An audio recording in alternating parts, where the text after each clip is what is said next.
Yeah. On parle, on questionne, sans haine, sans chaîne.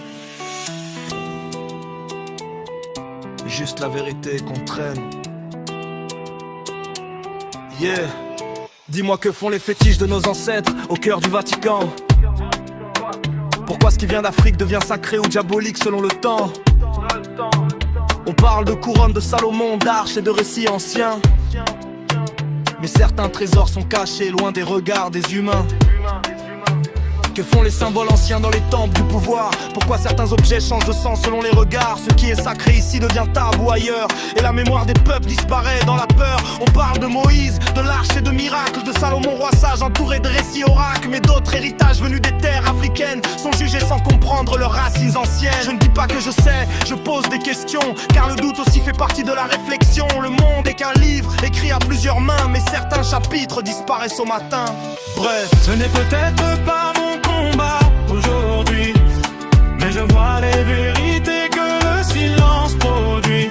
Heureux les pauvres en esprit, disait l'ancienne voix.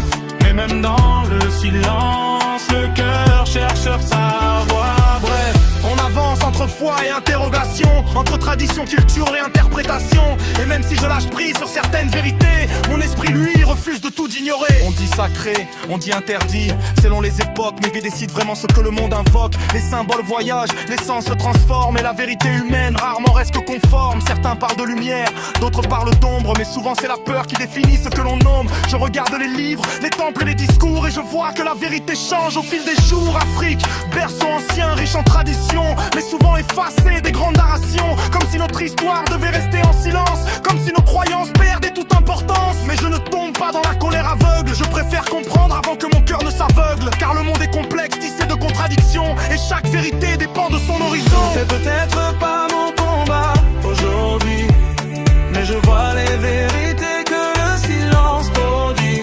Heureux les pauvres en esprit, disait l'ancienne voix. Mais même dans le silence, le cœur cherche sa voix. Bref, on avance entre foi et interrogation, entre traduction, culture et interprétation.